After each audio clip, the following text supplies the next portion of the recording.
All right, y'all. Okay, we're coming on live, y'all. Thank you for your patience.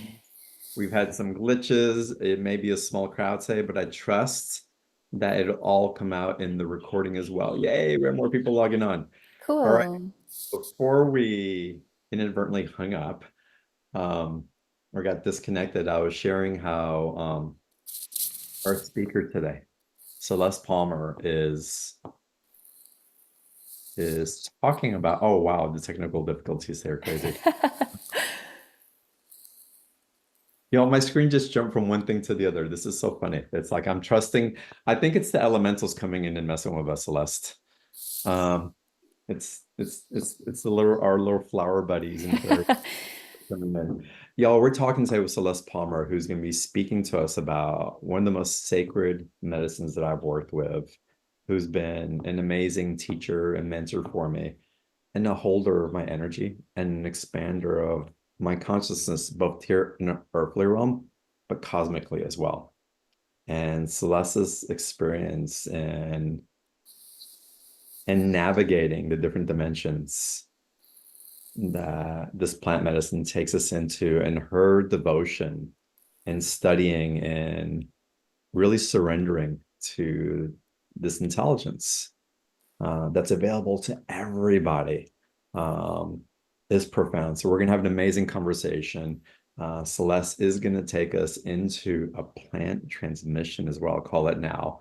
It's an Icaro. We'll get more into the conversation of the Icaro, why it's called an Icaro, what is it that's being shared, and so much more in that. But again, this is definitely one of my favorite conversations to have. So I hope you all relax, sit back, enjoy the conversation. We'll open up for Q&A later. And we'll dive in with our hearts, minds, and bodies. And with that, Celeste, welcome to the call. Thank you. Thank you for having me. Super excited to be here. Also, one of my favorite topics to have a conversation around, so I appreciate the space for that. Hmm. What was your attraction to ayahuasca? What drew you into um, first the experience and maybe overcoming any stigma that you may have felt or maybe were taught about it or told, not taught, I'll say told about it. Because now we're really taught about the stigma where there's like a lot of little rumors hovering about, but unless someone has a direct experience, it all comes from what I believe, a lot of innocent ignorance, I'll call it. Yeah. Yeah, and I also find what I've been recognizing a lot of is people who haven't cultivated the relationship with this particular plant intelligence and or any other plant intelligence for the matter, sharing about it, which is great because it's so inspiring and for good reason, especially when we start to connect with the consciousness through ceremony, etc. She's so inspiring and carries a really big energy. And so it's wonderful to see more people having cultivated a deep relationship with this plant consciousness, sharing more about it from an embodied and lived experience, a real inner standing and knowing of ayahuasca. And so it's an honor to be sharing in this way because I feel as if I have cultivated that relationship and I've been in deep devotion with this particular plant medicine for a while now. And she has really transformed my life and changed my life. Mm. And I'm just deeply honored and grateful for that. I would say that I was introduced to this medicine. The initial invitation came from a previous partner of mine, an ex-husband, in fact. And he and I were on our honeymoon in Costa Rica, and we were going to a single ceremony. And there was divine interference, if you will, and that Mm. ceremony did not take place. And shortly thereafter, our relationship transitioned, and I was getting ready to leave my city at the time, Austin, Texas, and my job. I was working a corporate job and bartending on the weekends, and selling software, in fact, which I always laugh about that because I'm like, how did I get into it? It's, not representative of who I am and why I'm here whatsoever. But I was still learning about myself and finding myself at that stage. And so right before I left Austin, Texas, I had a coincidental random run-in with a gentleman who opened up the conversation once again around ayahuasca. And the moment that the word, which carries a very particular vibration, rolled off of his tongue, my entire body like lit up with goosebumps. And it was very clear to me in that moment that I was being called and it was time. And so going into it, I didn't know a lot about ayahuasca, and I'm grateful for that. I didn't do a lot of research, which I don't always recommend. I think it's wise and responsible to do a degree of research. But what I find now is oftentimes people do too much research and it starts to infiltrate and infiltrate and sort of create expectations around what to expect.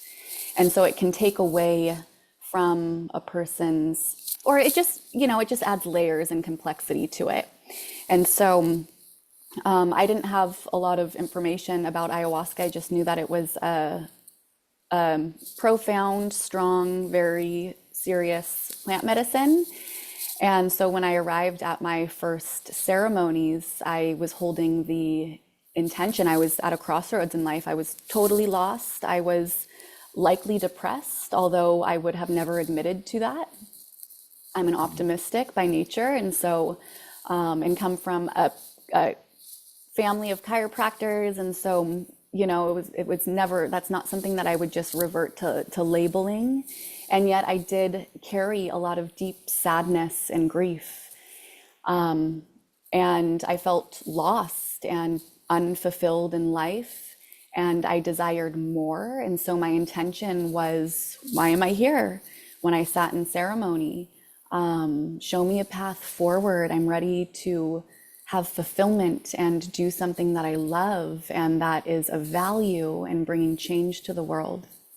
And so when I sat in ceremony, it just like lit my path, I would say. And so the inspiration, to go back to your question, to answer your question, I would really say it was, it wasn't a matter of if, it was just a matter of when. And I don't think that I could have ran from this. This medicine was really intended. I was intended to work with this medicine and in this way and serve this medicine. And so, I don't feel like I was looking for anything other than purpose. And it was this medicine that provided me clarity around what that was. And it turns out that it involves her. So That's cool. I want to ask about your rattle that you're holding and that was on the call. It's why are you bringing her in? What is she doing? yeah, my shikapa, Hmm. and this is a shamanic tool. And it's used for many different reasons. One reason is to accompany the Icaros. It clears and cleanses the space. It moves energy. And I see it as like a broom in the ceremonial space. And so it'll That what we're hearing as you're speaking and you're moving your hands, is she moving with you? well, I wasn't holding her. She's just to my But right. we're hearing a rattling while you're speaking. Interesting. I don't know where that rattle is coming from. So Just perhaps, uh-huh. Yeah, okay. She's alive in the field. I guess. Amazing. There's a couple of things that you spoke about your journey and how Mama Aya came into your life and I want to address the couple of them because I think it's really important and I want to go deeper into the devotional practice, the prayer, and the process of when ayahuasca calls. Mine was a calling as well. The first time, I was giving a download. It was a cosmic, and I knew I had to go into an initiation for that particular birthday that was coming up, and I didn't know what it was going to be. I knew it was going to be in Peru. I knew I was going to be in the jungle. I knew I was going to be initiated by a tribe, and all I heard is like, don't ask anybody, just follow the guidance. And it led me right Mm-hmm.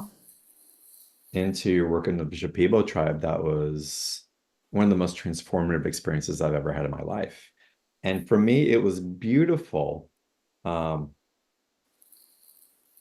because I felt like I had recognized that space already. For one thing that I had going for me going into the space, as I was as I was journeying with her in ceremony, was that I had been in those spaces before. Mm-hmm.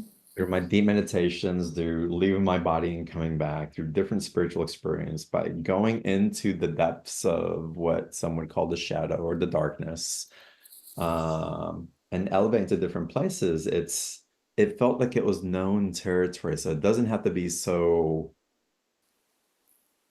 foreign necessarily if we've been doing spiritual work and we've really been doing our work and are open to seeing what's there for us. And not that she doesn't surprise us and takes us to places that are just Mm-hmm. extraordinary, both in on either end of the spectrum. Um, but they're all transformative. Um, Mm-hmm. what comes through me as you're sharing about the calling is that it is a feeling. It's just you just feel. It's like I won't call it a pull, but there's like a magnetic type of thing that starts to occur. And once that echo, that telepathic echo, starts singing, there's like almost no denying it for some reason. Mm-hmm. Mm-hmm. Yeah.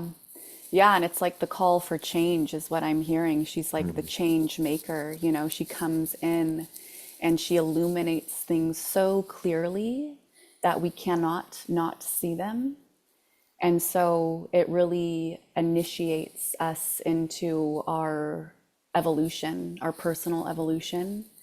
And it's like an unfolding, it's kind of like like the exterior starts to peel, like a banana peel almost, it starts to peel itself back. So then our core essence, the truth of who we are underneath the masks or the peels that we wear, starts to reveal itself, and we can connect with that deeper. And so, this is a wonderful medicine to work with when we do feel a desire for change. Like a lot of people, especially right now, I'm feeling stuck, I'm feeling stagnant. I don't know what I want to do. I don't know where I want to go, but I just have this deep inner knowing that I want change and I need change. And then, opportunity.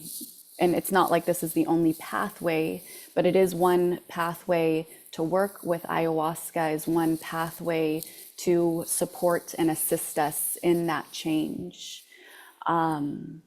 And one thing that we can explore here are the different ways in which ayahuasca works. So we know her to be a medicine. She's also a master plant teacher. She's a teacher. And so she also illuminates. She's a way sharer, a way shower. And so she can illuminate and guide us forward. And she can also guide us into the path to resolve certain things that need resolving so that we can move forward before we can move forward. And she's a purgatory, she's a cleaning agent. So she's anti-parasitic. So she's going to go in there and work with you physically, mentally, emotionally, and spiritually to assist in clearing inorganic parasitic energies. And so, yeah, I love what you brought in is that that call that people receive, that just like, and it can be scary. It's a lot of times people, maybe they answer the call and then they're like, I'll get back to you. Or I'm going to let this go to voicemail and I'm going to think about calling him back. And maybe I'm going to call him back, maybe I'm not. And and I get that all the time. Like there's some people who I've been in conversation with for years, and they're now ready, or they're closer to being ready than they were when we initially spoke. And I believe, and this is through my personal experience, she's working with us. Like the moment that I heard the word ayahuasca slither through me, it was like, okay, game on. Mhm. And when I see now why I wasn't guided to sit in that first ceremony with my ex-husband, because that ceremony was probably going to be like, it's not going to work out. You're going to have to leave your marriage. You're going to have to leave the city you're living in, sell your car, quit your job.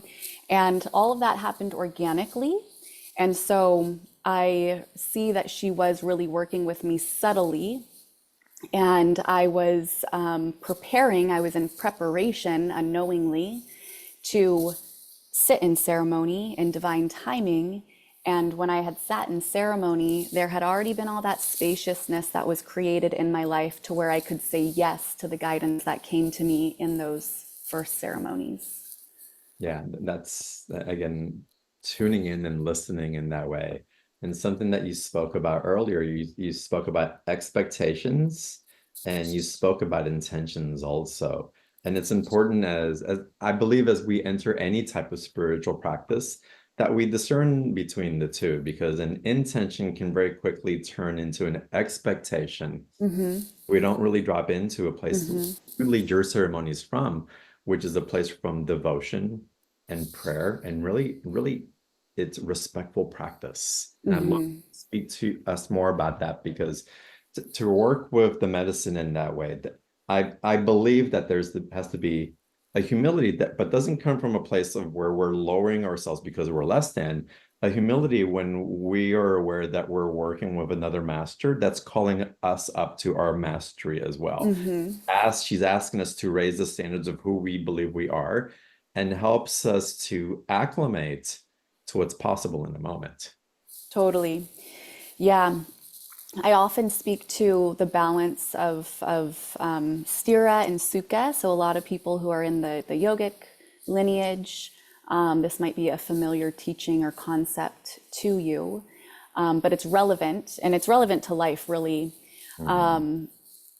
And I often, I mean, I see the profundity of this particular sutra or teaching and how it applies to ayahuasca and our work with her. And that's the concept of stira and sukha, or control and softness. And so in a yoga posture, we need to have equal balance of strength and a strong posture, control, intention, right? Why am I going? Will, conscious participation, effort, and balanced with that soft, sweet surrender. And so if we're too controlled, if we're too tight, then we shatter. And if we're too soft, then we melt and there's no direction or clear flow of energy, direct flow of energy. But when we can find a balance of the two, then we are both able to let go and let in. Mm. And so this is what I like to bring into ceremony, and I like to also carry it with me beyond ceremony. And so when it comes to the expectations, yes, have your intention and then let your intention go. Mhm. And have your vision and let your vision go. And this has been one of my deepest, like the most, it's a little bit like, it can be a little bit like confusing and disorienting at times too, because there's some guidance that's so clear. But as we know, everything, the only constant is change. Everything is changing. And especially now, things are changing like at the drop of a hat, right? Every thought, every emotion, every action is closing, completing, and or creating and opening anew.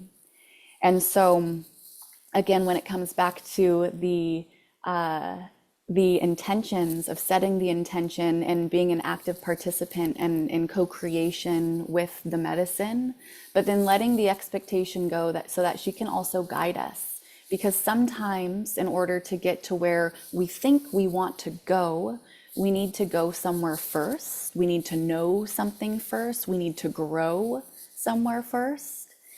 And once we grow there, what we thought we wanted initially may not be relevant to us anymore. And so I would say, again, ayahuasca is like a profound master teacher of surrender. And so have the intention, hold the intention, and also be willing to let go of the intention, because she may know, this plant consciousness, and in combination, co-creation with our highest source self, why we're actually here. Mm. So often, especially in beginning our work with ayahuasca, there's a different relationship with our ego.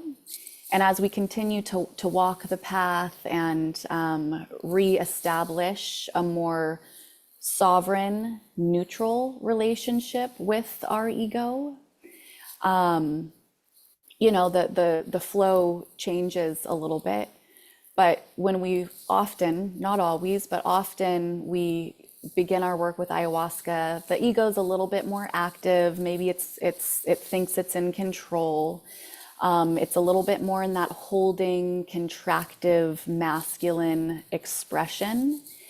And so, how can we like soften that and let go of that, so that we can be guided in a really beautiful way, in a way beyond what we think we're doing? Mhm. I love your answer to that. And you know, for any of y'all who are not familiar with working with plant medicine, specifically ayahuasca in this way, there's always sometimes, not always, there's sometimes the newness of this, oh, I'm going to go and I'm going to sit in one or two ceremonies and I'm going to have my ayahuasca experience. And yes, it's beautiful. And it can open up avenues to so much illumination and pathways into reformatting limiting beliefs and just becoming aware, more clear in what's available. But ayahuasca as a sacred teacher also, there's a devotional practice to her that Mm-hmm. as we deepen with her, there's an opportunity to cultivate a relationship that has a profound effect in our consciousness and our lives. And I love if you talk about the devotional practice and the prayer with a little more depth, please, because Yeah, it's thank you. This is really something that I've been connecting with and coming into deeper understanding and awareness of in our work with ayahuasca, or really, you know, anything. But as this conversation is on ayahuasca, and the way that she showed up for me and the way that she's really taught me and guided me is this is a practice, this is a devotion, this is a prayer, and it's a process. And so, again, a lot of times people have that, yeah, a lot of times people go into this work, it's like, I'm gonna go on a trip, I'm gonna have this psychedelic experience, I'm gonna drink this medicine, I'm gonna hallucinate, and I am going to blow my mind, or all of these other expectations that we have going into sitting in ceremony with ayahuasca. And the way that I've come to know her is, again, this is a devotional practice. And so the work, especially, you know, when we can enter in having this understanding, this deeper understanding, and knowing that my work, my healing, and my prayer with this vine does not complete itself at the end of the ceremony. It doesn't complete itself after the last Icaro. It doesn't complete itself after the shaman blows smoke down your palms. And the work continues long after. The ceremony is really just the beginning of a much longer journey. And it's the planting of the seed. And from there, especially if we nurture and nourish ourselves, our physical, mental, emotional, and spiritual bodies, which is our garden, then the vine, the plant consciousness will continue to grow. And so we can look at this, it's like, oh, I've sat in ceremony 3 years ago, and now my plant in my garden, my physical body, that means it's 3 years old. And mm, so the plant is growing inside of you, and with you, and things will naturally start to shift and fall away. And for some people working with, you might sit in your first series of ceremonies, and that is the only time that you are guided to physically consume the medicine. And yet you are still in ceremony with this vine, with this plant consciousness. And you can call upon her and continue to cultivate and your relationship with her just through putting your attention and intention back to her.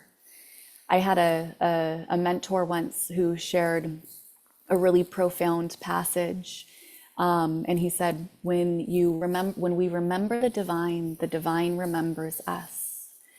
And so Mm, this is the way in which I like to share about ayahuasca and how to honor her. And we're not just honoring her, we are honoring ourselves.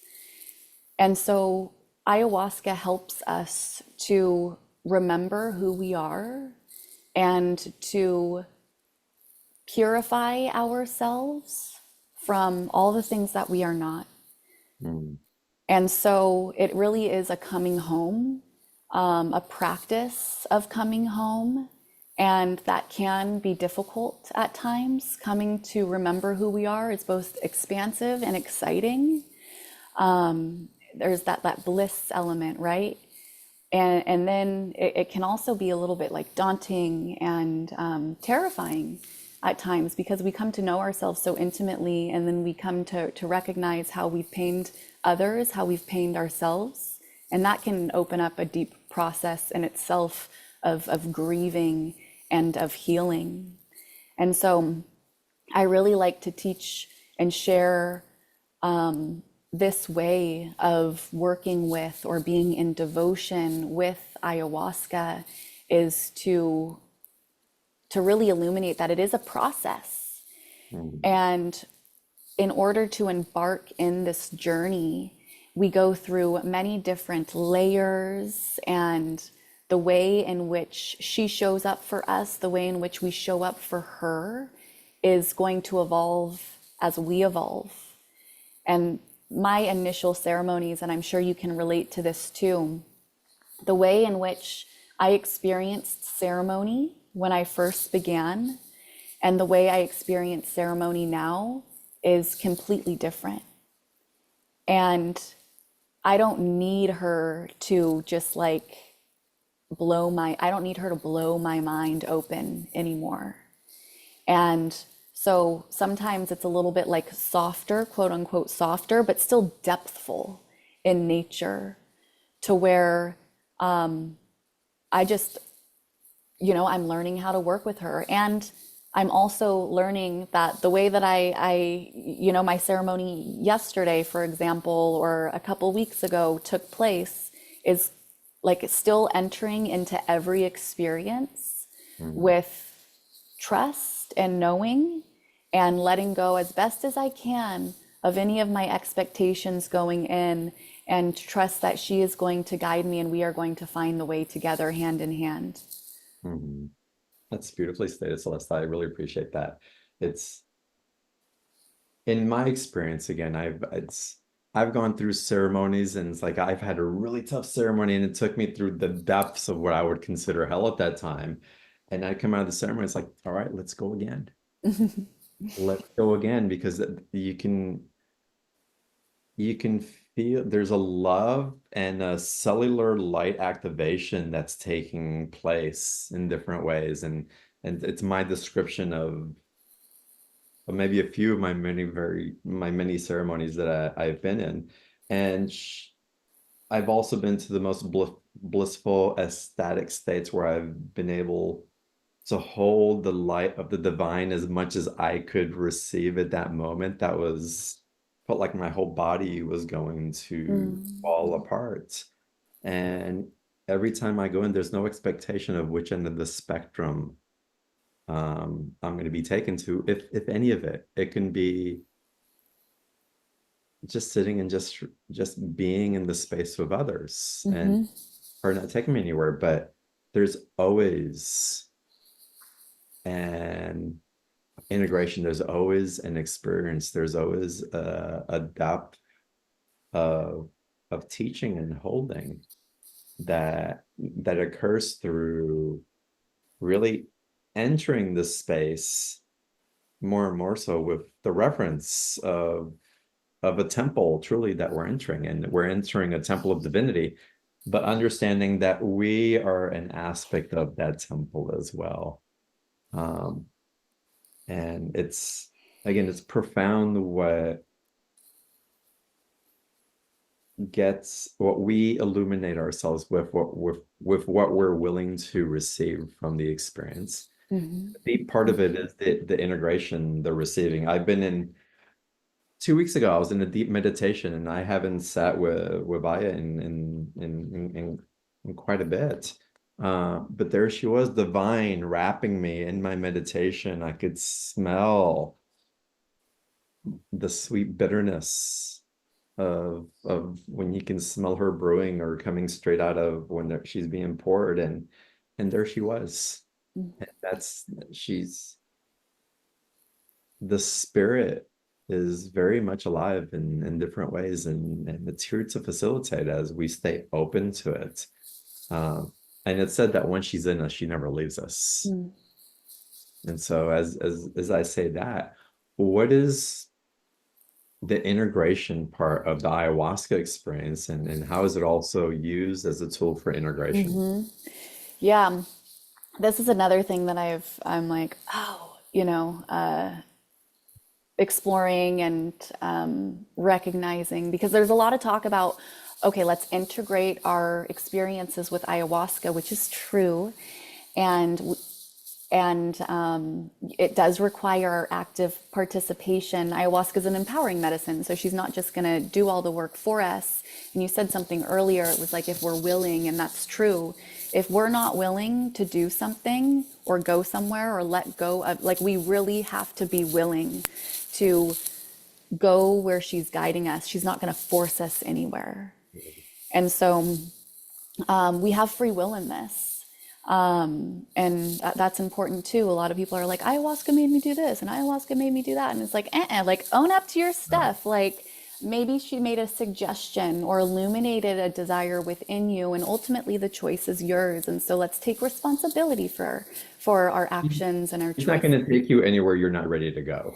Yeah, and I would say that is true too. And so she gives us the invitation.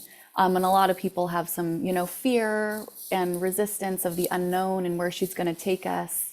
And so again, like, can we surrender and trust and allow ourselves to go where there is an invitation to go in this now moment? Mm. And if we choose not to go there, then that's okay too. But you're right, and I believe that as well, that she does not take us anywhere that we're not ready to go. And so if we're going there, then it's time, we're ready, we're capable, we have everything we need in order to go there or grow there. Mm. And so, kind of circling back to integration, and working with ayahuasca as a tool for integration. So she takes us into our inner world, and everybody's experiences are so different. And so the quantum physicist or the doctor, right? They come into ceremony and now they're learning about biology and quantum physics. And so working with ayahuasca as a tool for integration. And I really hope to see more doctors and quantum physicists and lawyers and everybody working with a plant consciousness such as ayahuasca to come to take their intellectual knowings and learnings and bring them into a cellular, embodied inner standing. And so ayahuasca as a teacher plant. When I sit in ceremony, I'm going to school. I learned Mm. so much in ceremony. And yes, there's lots of healing that is taking place there too, always. And and it's a classroom for me. And so I see, and I'm really starting to see more clearly that depending on how people are utilizing or living their lives depending on their lifestyles. What are they studying? What are they filling their consciousness with? That's going to come into ceremony with you. And so, in preparation of ceremony, clear out all the junk, right? Let's take a break. And I like to look at this as an offering. It's a temporary offering. A lot of people get hung up on like no sex, no salt, no sugar, no social media, or some other different dietary, not just food, dietary protocols to prepare our physical, mental, emotional, and spiritual bodies to enter into ceremony.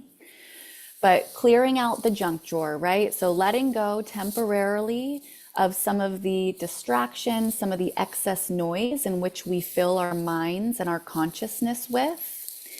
And so that, and then perhaps we're studying anatomy, or we're studying music, or we're studying biology or quantum physics or spirituality or Buddhism. You know, there's so many like wonderful things that people are studying, and there's so many expansive unity consciousness. And let's take that into ceremony with us so that ayahuasca can help us come to a deeper understanding. It's no longer something I read in a book, but it's something that I experienced outside of time and space, under the wings, if you will, of this beautiful plant consciousness. It's beautiful. I'd love if you give us a little background, because you just haven't integrated this from sitting in a ton of ceremonies and sitting with shamans necessarily. You've gone in and you've devoted to spending time with the tribes, experiencing and having a relationship with different plants called the dieta as well. And Icaros are singing to you, and you're translating those songs for other people in ceremony as well. So I'd love it if you get into a little bit of what some of your training has been and your experience with the songs that are being gifted to you to share with other people. Yeah, awesome question. Icaros are sacred medicine songs, and it is the sound frequency of a plant, a specific master plant teacher, not just ayahuasca. This is general, and and plants outside of the Amazonian region as well. The word Icaro is native to the Amazonian region, and yet all plants sing. And so we can go into a devotional practice of La Dieta, for example, with any particular plant, and we would begin to potentially receive or attune ourselves to the song in which the plant is already singing. And yet we're just not attuned to receiving that particular sound code. And so the dieting practice is, it's a traditional practice. It is native to the Amazonian region. Not all regions or tribes within the Amazon practice La Dieta, but this is the way that I have practiced, and I'm grateful for it because I absolutely love this process where one enters into solitude and isolation, following a very particular lifestyle, if you will, and a very clear and pure lifestyle. And so eliminating anything excess, essentially, anything beyond what we absolutely need. Different teachers and different lineages might modify this in different ways, so it might look a little bit different here and there, but generally speaking, you're in isolation, you're not socializing, you're not making eye contact, you're not touching, you're not in other people's energetic fields.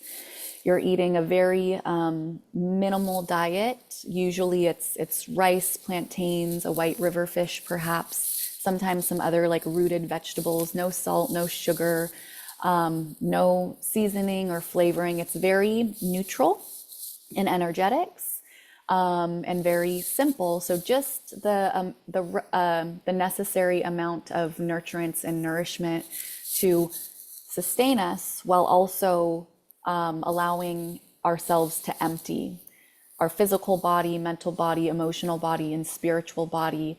So we're not reading, listening to music, or really taking in or consuming any information in any form, or very minimal information, while drinking the medicine of any master plant teacher. This could be a plant, it could be a tree, it could be a vine.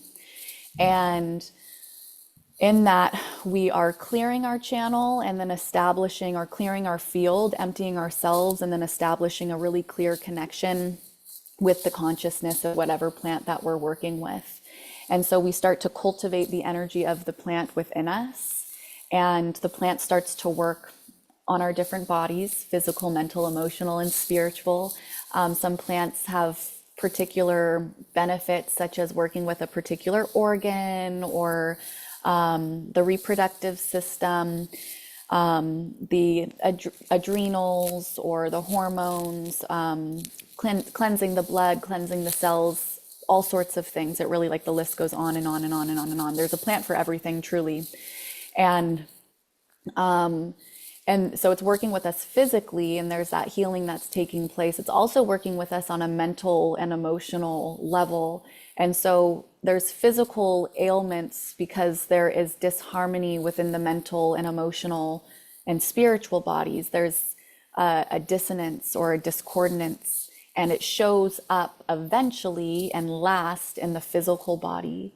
And so the plants work to heal the physical, but they're also going to the root of the issue or the symptoms, and bringing about greater balance and harmony in the mental and emotional bodies as well. And so once a person has reached, if you will, a greater degree of balance and harmony within themselves, emptying a lot of the unnecessary information, thought programs, belief systems, stuck emotion, old grief, trauma, hate, guilt, shame, all of that, then we are in greater attunement to hear the song or the medicine in sound form. And so this is where the Icaros start to come in. And Icaros can come in a number of different ways. I've received Icaros in my dreams. So during the dieting process, the plants are really working with us in the dream state. That's where a lot of the work is taking place, in fact. During the day, the dietero is really encouraged and to move slow. You're not doing much. People are like, what do you do during the dieting process? Which is, for many people, the hardest part. Nothing. You might journal or journal, sing, pray, rest, go for like light walks, do a little bit of light stretching, or just like rest and lay down. Really, you're not doing much. And so Icaros will start to come in. And that is another way that the plant is working and speaking with us. And so as a curandero or shaman, a guide, is holding the intention to do this work, and then once they've reached a degree of balance and harmony within their systems, within their bodies, then and opening their channel to receive the Icaros, or the sounds, the songs of La Selva, then one might receive the blessing and gift of an Icaro. And these Icaros are shared with dieteros so that the dietero can then share them. Well, when I initially received my songs, they're for me. And so I'll receive an Icaro in the rain, for example, or in a dream, or just like looking at the plant, or in the wind. It's come in so many different ways. It's really beautiful. And Talk about letting go of expectations, right? How it comes, when it comes, why it comes. It comes when you're ready, and it surprises you. But I sing these Icaros, and they've moved me to tears, and they've brought me personally so much healing. And then eventually I'm guided to share these particular Icaros that have provided me healing through sound with my community, those who join me in ceremony. It's the Icaros are one of the most beautiful things that I've ever experienced musically, and spiritually. And they're my first deep dive when I was in Peru. And it's one thing first being initiated in ceremony and receiving the benefit of where this light from the plants are carrying you. But I was so ignorant in the beginning. I thought, oh my God, these shamans, they have these songs, they're taking us different places. And it wasn't until much later that I really realized what the Icaros were, what the shamans were singing, the plant as translated, as embodied through them to bring healing into our bodies. And it's just the devotion and practice that it takes to become a holder of this frequency, to first again allow it to penetrate and to clear you, to purge you, and to again activate more life Mm-hmm. in you. And then to be able to share that is it's a devotion in serving as well, I believe. It's Mm-hmm. so powerful. Um, and I'm sure it's, you know, I've gone through a dieta, but I can't really consider a dieta because it was only like 12 days of sitting with a plant, really. And I'm aware that people go months Mm-hmm. into dietas, and it's rounds of several months sometimes, or a lot of Mm-hmm. times. And again, it is a deep devotional practice and having an intimate relationship Mm-hmm. with what's coming through. So any one of us who have had the benefit or considering the gift, if it does call you to sit through ceremony, um, that I'd say the appreciation and the honor that I hope that you feel as much as I do for those that are serving through their devotional practice and prayer. Mm-hmm. Um, it's it's quite an act of service Mm-hmm. when we sit with someone in their mastery in that way. Um, I know you're going to share an Icaro on the show today, and I want to do that a little bit later. I want to get into the special offer because you're offering the opportunity to go through a series of Icaros. Um, and Chris, April, one of y'all put the link in the chat box for the special offer. Um, what also comes up for me, Celeste, and I'm sure, um, well, I'd love you to collaborate this story, but it's again, it's my understanding that it's become more of a modern practice of someone sitting in ceremony and drinking the ayahuasca and having the direct experience. And it used to be before that was the shaman that took Mm-hmm. the medicine and then would share with you the songs and the medicine and translate for you, and they Mm-hmm. would take you on the journey, but you wouldn't be the one actually drinking Mm-hmm. or imbibing in that space. Yeah. Yeah. Rumor has it, when ayahuasca first introduced herself to the keepers of the forest, the leaders, the shamans of the tribes, it was again the shamans who would drink. And so, and the participants or the patients, if you will, they Mhm. wouldn't consume the medicine. And I'm not exactly sure how long ago it was, maybe within the last like 100 or couple of hundred of years. I'm really not sure. Was the shaman guided to then start serving the medicine to the community, to the patient, Mhm. he or she who was coming with problems. be it health issues, relationship problems, psychological imbalances, things like that. And so again, this is an evolutionary medicine. And I love that this is coming up because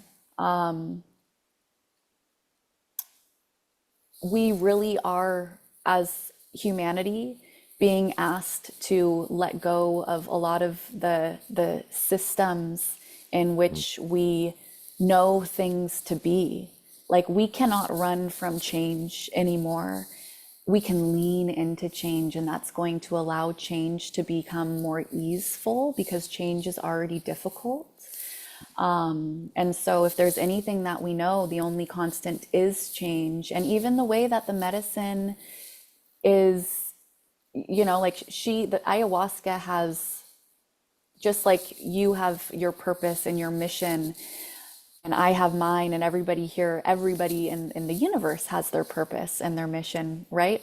So do these intelligences and consciousness and medicines. And so the way in which they want to be worked with and the way in which we work with them is going to be, and the way that they're shared is going to change as the consciousness of humanity changes. And so, to kind of like circle back to the history and how this has evolved, humanity, most people weren't ready to drink ayahuasca. And we've just reached a certain point in time where more people are ready. And also, this medicine is assisting us in the evolution of life as we know it and reality as we know it. And so she is spreading, far and wide outside of the jungle, and she's all over the world now. And Mm. to make her, to assist in the unlocking and the opening of gateways and channels and possibility and opportunity, because the way in which, there's the way in which we're doing things is no longer sustainable or in alignment with the way we need to grow if and when, which we are holding as a collective, the intention to bring heaven back down on earth. Mm. And so it's like, all right, let's see where we are in opposition to, in polarity to, where we are not embodying heaven in ourselves, so that we can have peace in our hearts and in our homes and in our communities, the way that we are and our ancestors have been on their knees praying for. And Mm. so I feel like this medicine is just like, it's the answer to a prayer for many of us. And she's helping us to dissolve and melt, the warring within, so that we're living in a world where warring does not exist. I agree. I I like to say that the evolution from AI is EI, which is Earth's intelligence, which Ah, cool. and what we're heading into in consciousness, and we're embodying, we're learning, Love that. and we're learning at an exponential speed, uh, Hmm. because the time is now. And we're being given the tools that we're ready to receive, the consciousness that we're ready to have intimate relationship with. Uh, Hmm. so I really appreciate your offering what you're bringing, not just an education of ayahuasca um, and the download of what she has to share through the embodiments of what you bring in your devotional practice, wherever in the translation that emanates from you for others to receive. And in the special offer, Mm. you get to guide people through the Icaro journey. And y'all, Celeste has drunk the medicine, and through her translation and through the songs and her intimacy with the plants that may come up during these particular ceremonies with you, you get to be on the other side of the screen and receive the benefit of her devotional practice and prayer in her service to all of us that are ready to receive this. So the special offer truly is special. Y'all are going to experience an Icaro in a little bit. Celeste is going to gift us with a blessing uh, Mm. a little bit later on the call, but it's for the time being, Celeste, could you just let everybody know what these journeys will look like? How, Mhm. what's the special offer that you're bringing here to BTO? Yeah, so this is an offer exclusive to the John Burgos community, the Beyond the Ordinary show community. So thank you again, John.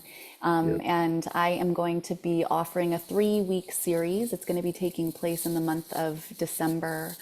And so each week we'll be meeting in a community for a 60-minute plant medicine transmission or earth medicine transmission. And these will be channeled transmissions based on the energy of the group and the collective at that time. I'll be pairing it with a particular breath practice as well, which is really powerful and profound and assists us in dissolving the logical thinking mind or stepping outside of time and space, suspending time and space so that we can enter into the no thing, the everything in the no thing, where there's just greater clarity and information and healing available to us. And during the breath practice, it will be supported by channeled Icaros, again, based on the energy of that particular portal of participants and energies. And so, and then there may also be some spoken word coming through during those transmissions. So we'll be going into about a 45-minute weekly breath practice with Icaro activation to assist in balancing, harmonizing, holding the energetic bodies mentally, emotionally, and spiritually to support you through these massive times of transformation and change. There's a lot of what I'm feeling now, even just in tuning into that particular series of transmissions, is there's going to be a lot of nervous system support and regulation and nourishment as things are feeling a little bit upticked, if you will, or up leveled right now, a little bit like chaotic, a little bit confusing. And so we'll just be bringing some harmony and balance into the body so that we can walk through life with more ease and grace and faith and peace and love in our hearts. And then there's also an opportunity for those of you who would like to connect one-on-one to receive a one-on-one session with me as well. And so there's two options. There's the group transmission, the weekly, the 3 series, and then there's an option to upgrade your package and have a one-on-one with me as well. Yeah, my one-on-one with you was epic. It was so beautiful. It's just, oh my God, it's I may have to sign up and drop in with you as well because that I would was love that. y'all, it's so beautiful. I highly encourage you to get the one-on-one and drop in on the weeklies. Um, it's all super accessible, y'all. It's the special offer is, let me pull it up. It's, I forget the pricing, but it's like it's ridiculously low. I just like kind of like whatever, it's just sign up, just go. Uh, package A, y'all, is $97. There's a 2 payment option on that as well. And again, you'll be going into ceremony uh, Hmm. with Celeste in the group, and Celeste is a holder, a keeper of the medicine. Um, and to have that translated in that group container, it's profound. Again, we're gonna have a small taste of it here in a little bit. And drop it in one-on-one. I've already shared my experience and how beautiful it is. April, please buy a package for me. I have to book a session. Like it's such a yes. That again, I hope you all take advantage of it and open with beautiful, innocent intentions as you go in and allow something greater than whatever expectation you may have to blossom in your heart, mind, and body, uh, because you will be guided exactly um, what's in your highest alignment. That I have no doubt of. So it's an amazing offer, y'all. Take advantage of it. The link is in the chat box. If for whatever reason you don't find the link, just open up a new browser and go to beyondtheordinaryshow.com. /Celeste 34, and I'll take you to that same special offer page. This is epic, Celeste. Thank you so much for bringing this Yeah. on, and the special offer. And I want to ask you, I want to take a couple of questions that have been coming in. Okay. I think they're wonderful. And then we'll get into the Icaro. Y'all, sorry we Okay. started a little late because of the technical issues, but here we are. Um, so Jen has a couple questions, so I'm going to ask them together. For those taking antidepressants, anti-anxiety meds, things like that, I think you'll be okay on the broadcast that's happening through Zoom. If you want to go into ceremony, if Celeste goes to a private one-on-one in your house and you want to hire her for that, if you go into the jungle, wherever, and I always recommend sit with a group that's high vibrational, whose attentions that you know, be very specific and hold high standards for your surrounding and who's serving you. It's my first foundational piece of advice. But then Jen's also asking, and what if our partner doesn't want to do it? Or doesn't want us to do it? Does it have negative effects? Yeah, that's an interesting question. Why wouldn't our partners want us to do that? And are they so yeah, this is this is an interesting question. I think it's really important to have support in our relationships. And if we personally are feeling called to lean into working with ayahuasca or doing anything that is going to support us in becoming more of ourselves and becoming happier and healthier in all ways, then why wouldn't our partner want to support us in that? And so maybe there's a deeper conversation that you can have with this person. I This comes up, and it comes up more than it doesn't come up. Oftentimes, a partner might be in resistance because they know that it's going to change us. We're going to come back changed. Yep. And that can be scary, especially if they love us exactly as we are. And so knowing that going into any transformational experience, you are gonna change. Mhm. And yet your core essence is always going to be there. You are only going to let go of anything that is not truly you, anything that is in polarity and opposition to your highest expression, your source expression. And so, if there's truly a sustainable connection between you and this person, then they will either support you in doing something that you're being guided to do to support yourself, or maybe maybe it's not a sustaining relationship.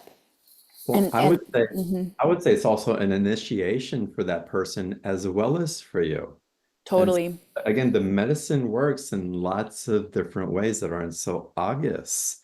But again, if I have a strong calling and my partner is resistant to it, it's like, what wants to expand beyond the known here? And again, if it calls strongly, I can almost guarantee that that magnetic pull won't ease. It just never will, Yeah. in my experience. Um, Yeah. and there's a serendipity, a synchronicity that shows up with it as well. It's quite magical in it. But again, we can go into what our intentions are, let go of expectations, and trust ourselves in the process as well. Yeah. Yeah. And I would say that there's just definitely a deeper conversation that could be had with your partner, because it is, change can be really scary. And so maybe that's it. It's like, I just love you so much, and that's an honorable thing. And once again, you'll only become more of who you truly are. And the phrase that's coming in, which I don't necessarily agree with the words verbatim now, but those who matter, they really won't mind. And so there's I think an invitation for a deeper conversation to be had there. Yeah, and I would say that where there's true love, we're we're willing to let go of the people that we love so that they can grow, no matter of what we believe might happen to us in the process. Yeah. And that's really just it's a whole level of disentangling codependency in the way we know and in the way that we related, and it's also a spiritual component that also demonstrates to us where we're grown, where we have grown in certain ways, that the essence of seeing someone else prosper is greater than our need to hold on to them in a place where they're not their full potential because it's more comfortable for us. Yeah. Yeah, and then just one last part on the second part of the question, would that have a negative effect if we're doing something that our partner, for example, doesn't want us to do? I would say no, it wouldn't have a negative effect. And, it would just be up to you if you wanted to be transparent about what you were doing, but it wouldn't necessarily have a negative effect on your experience. You're going to see what you're going to see. And ultimately, this medicine is guiding you in the direction of your true north. Mhm.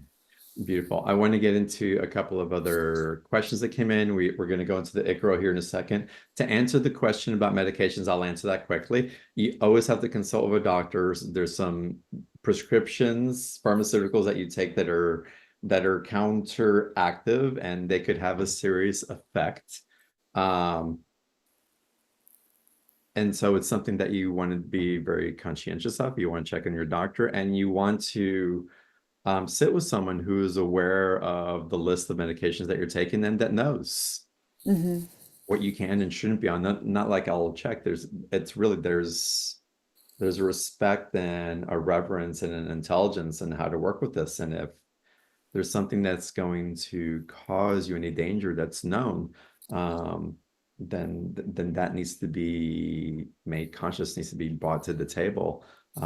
And people get turned away because they're on prescriptions that they can't get off of, that the medicine, the counteraction, um, can be life-threatening, if not detrimental in different ways. So it's definitely something to be aware of. Tara's writing, I had the most beautiful journey of Celeste last spring after she was on BTO. The breath work and Icaros, again, part of the special offer, was energetically comparable to my previous in-person ayahuasca experience. I agree. It propelled my spiritual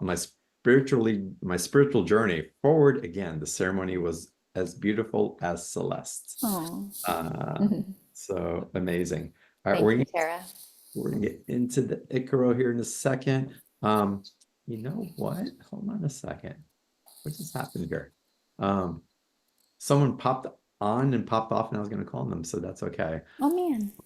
Anne is saying Icaros are magic songs transmitting light codes, sacred sound. Yes, 100%, Anne, absolutely. absolutely.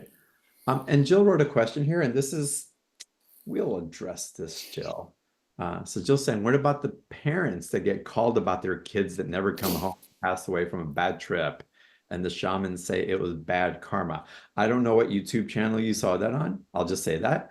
And I also know many people that love this plant and that it's changed their lives for the better with love and light. What would you say to the stories of people going into the jungle and not coming back home alive? Um, Yeah, so they're entered into the wrong container where there wasn't, and I think there's a lot of missing context to this question I as agree. well, and a lot I of the agree. stories that are being shared. Ayahuasca is a safe medicine to work with so long as it is, appropriate for you at that time.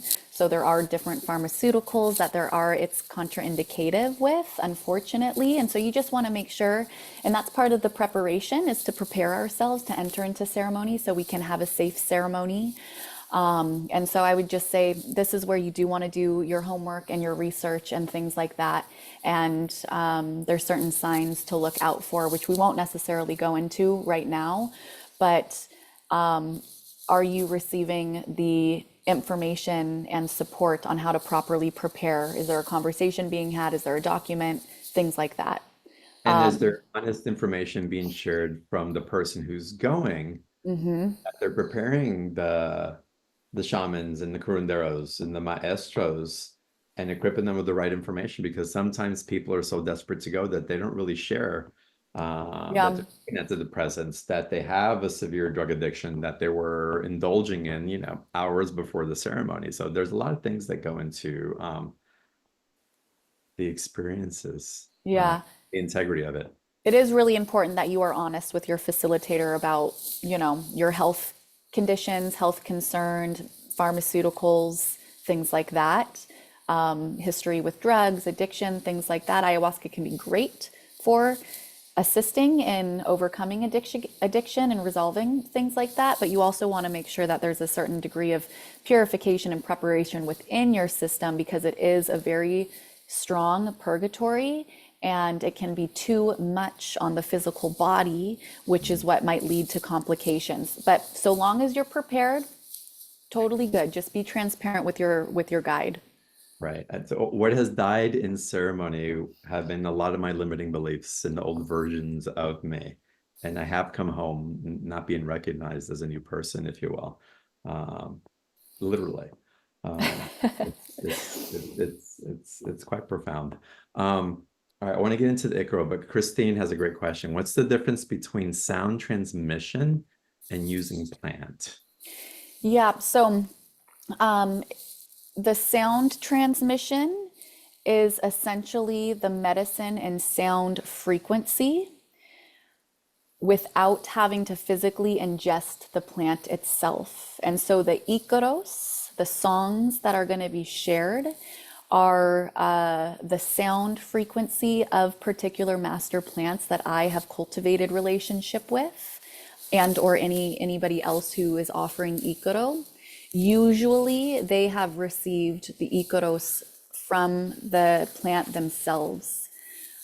My Icaro, for example, Chirik Sanango might be different than somebody else's Chirik Sanango Icaro, which is really beautiful because there's a co-creation. It's the way that the plant sings through me and then the way that the plant sings through them. And then, so the difference to kind of like circle back around is the sound transmission is the plant via sound frequency and song or Icaro without having to ingest the plant itself. Mhm.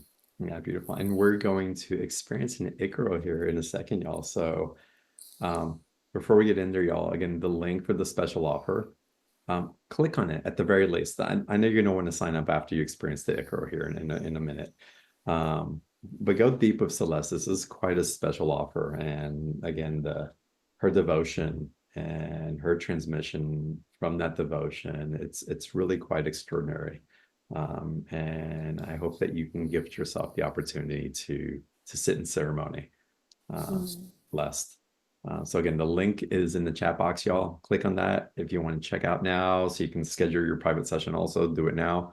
But at the very least, do yourself a service and just keep the page open to see if you're not quite sure yet, see if it still calls you after it's up.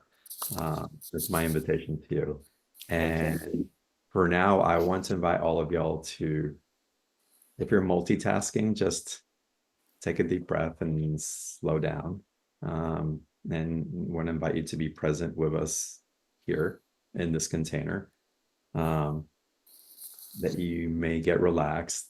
Maybe if you have an intention that you want to bring in, that you bring in that attention and then let it go with the wind. Go with the wind.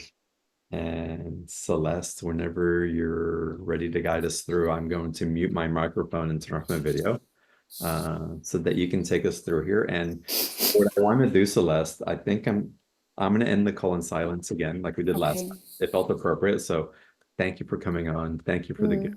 Looking forward to my session. Uh, thank all of y'all for being on here, and I hope you open your hearts and your beings to receive. Thank you, John. Such an honor and so special to be here with your wonderful community and in this beautiful conversation of exploration. And I love that you mentioned wind because the Icaro that I will be sharing with you today is an Icaro that rode its way into my heart and consciousness by means of the wind. Beautiful. Thank you. Thank you. Okay. Yeah, and so continuing to move into a space of surrender, really. And one of the most beautiful teachings that ayahuasca has gifted me is the invitation and the awareness of the deeper we surrender, the more we are held. The deeper you surrender, the more you are held. And so whether you are lying down or sitting up or sitting back, allow yourself to relax and soften, even if it's just a micro degree. Notice where you might be holding tension or worry. And allow your next exhale to soften you, to nurture you, to calm you, and to drop you into this deep state, this space of floating on the wind.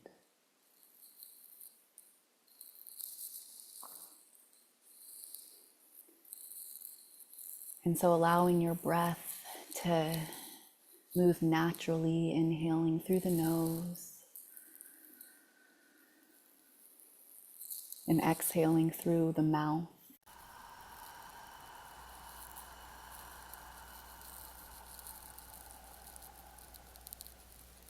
And continuing like that, inhale through the nose.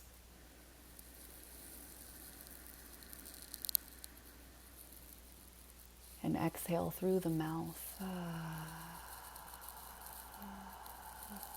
And again, allow your breath to move through you and surrender you.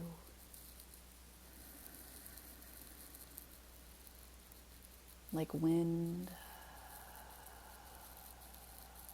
through the body, brushing itself against your skin.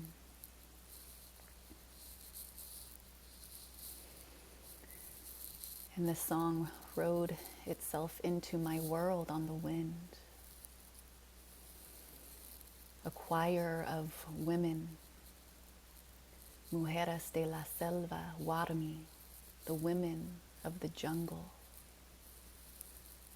saying to me this song that I will now sing to you.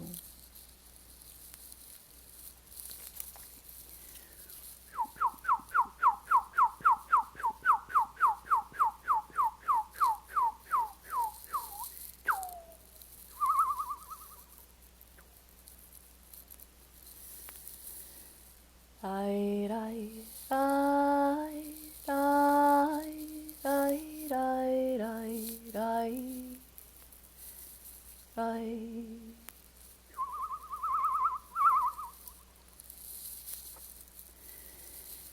Ay, ay, ay, ay, ay, ay, ay, ay. Ay, ay, ay, ay, ay, ay, ay, ay. Ay, ay, ay,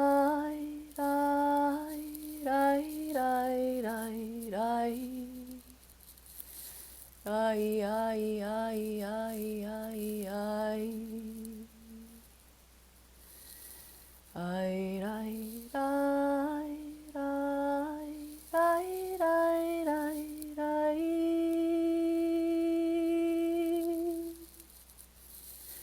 Ay, ay,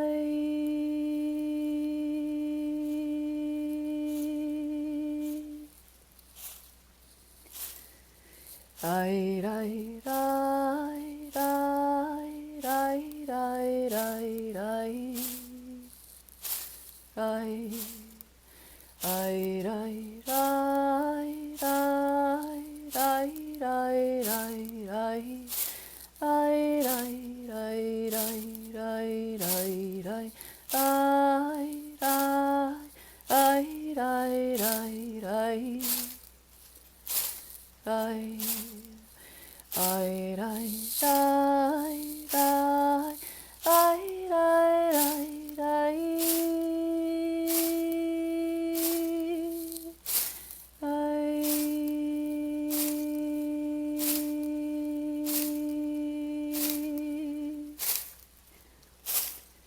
Warmi si dai dai dai dai dai dai mera si nai dai dai dai dai dai dai dai dai dai dai dai dai dai dai dai Ay, ay, ay, ay, ay, ay, ay, ay, ay, ay, ay,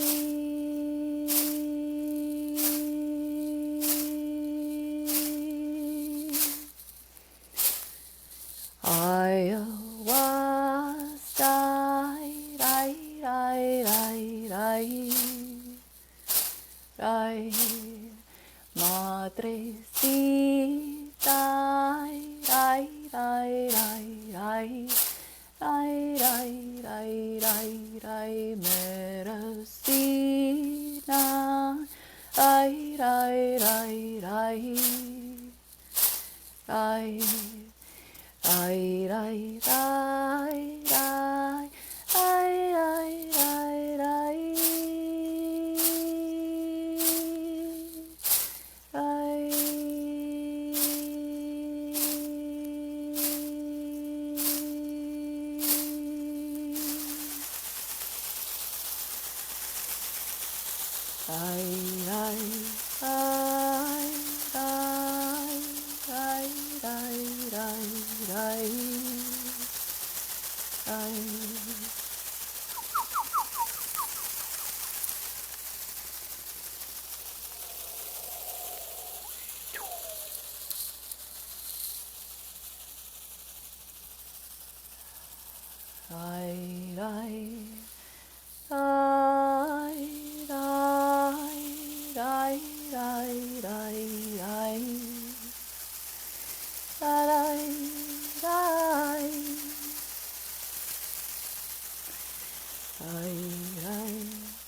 Shia, Goya, Shia, Tia, ya, ya, ya, ya, ya. Ikaratio, ya, Shia, Toya, Ashkia, Toya.